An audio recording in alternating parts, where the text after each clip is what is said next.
Hello, this is Mike, NoStressMike.com. I want to make sure that I can clarify the meaning of a three-man militia and why the three-man militia is unlike any other militia and unlike any other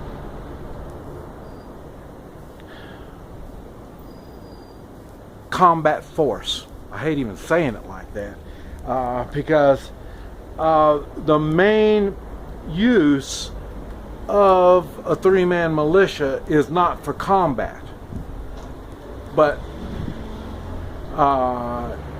it can be very, very effective, and that's why I hate to even say it like that. And with the word militia, everybody's thinking like that because, like I say, militias are really force to be reckoned with. But the three-man militia is really much different. Okay, now so I want to try to run it by, and if you understand exactly what I'm talking about, you've got all the makings of a three-man militia. Okay, the first thing, what makes the three-man militia? I travel around. I say I'm all over. I go all kinds of places, and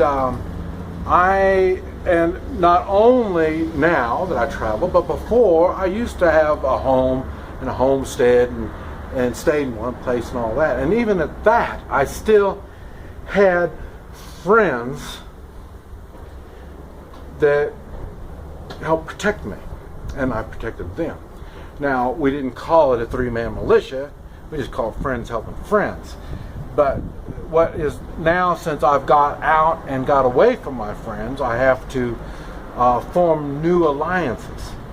And that's what made me think of the three-man militia, because really that's what it is. It's a militia, and there's only three of us.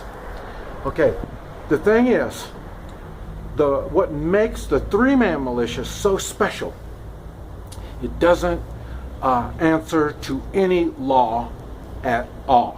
No laws.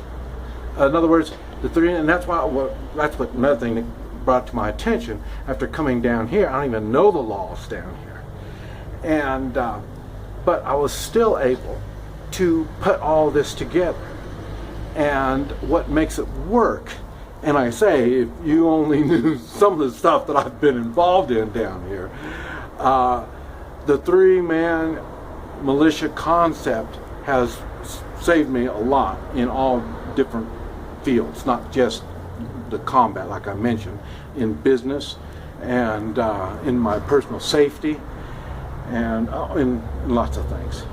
And so you have to understand the three-man militia. What makes it effective is you look on each side of you, and there'll be another man there, and he's got good morals.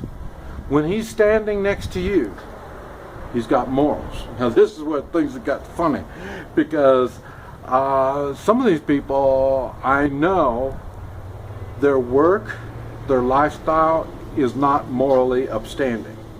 I know that. But sometimes we get in a situation, and I tell everybody, when I don't care what you do, but when you're with me, you're going to act morally correct. And I say I'll get around some really shady people, and so they understand when they're with me, things change. And it's funny because they bring in their skills and their knowledge and their morals when they're with me. That's why we can get things done. And I mean, simple thing. I mean, it doesn't have to be really complex or anything. I mean, when it's done properly, like I say, we've been able to get food when there wasn't no food available. So we can get shelter.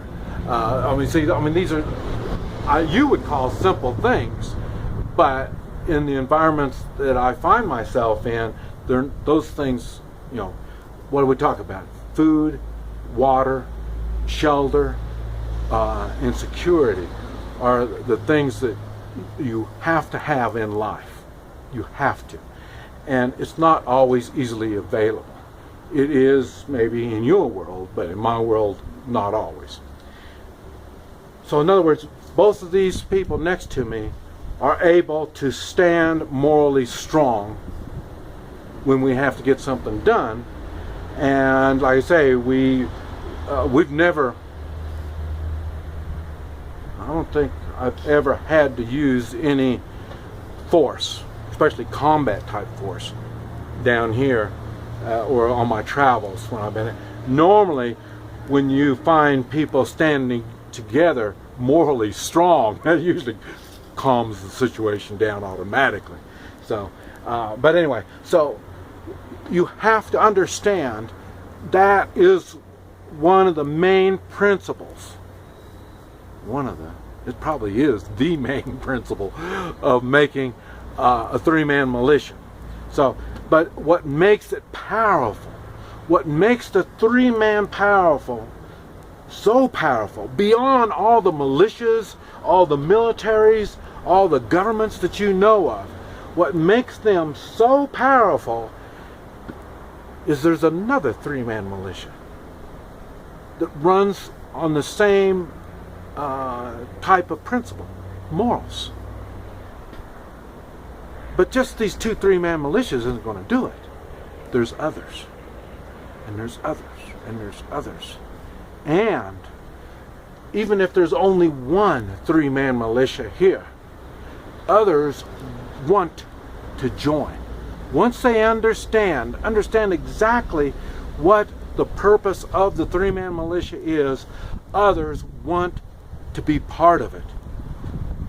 People want to do good. Not everybody. And the ones that want to do good will fit into your three-man militia.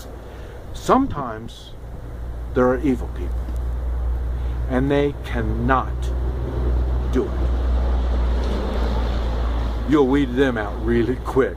They're not comfortable being in an environment when people are good. They just can't do it. Evil people will act good. They'll be smiling and, hey, you know, what can I do for you, and all this kind of stuff. But inside, they're really evil people. And if they're really evil, they're not going to work well in the three-man militia. They won't feel comfortable. And what I talk about, you look over here, you see the guy, you look over here, and this guy's dorking around. That's because he's got no morals. I mean, this guy's evil. So he's not going to make it. And like I say, you're going to find him when your three-man militia is in gardening, when your three-man militia is in first aid or whatever it is. You will find these people. You will see them. They just think for themselves. Think of themselves only. That's another thing you can find out is three-man militia material, moral people are givers. They're not takers. So that's what I'm saying. There's other things like that will eliminate them. So what makes the three-man militia so strong is the morals. Not the weapons that we use, not the knowledge and abilities we have. It's all backed up by good morals. If you understand all that, you've got everything you need for a three-man militia. This is Mike, NoStressMike.com.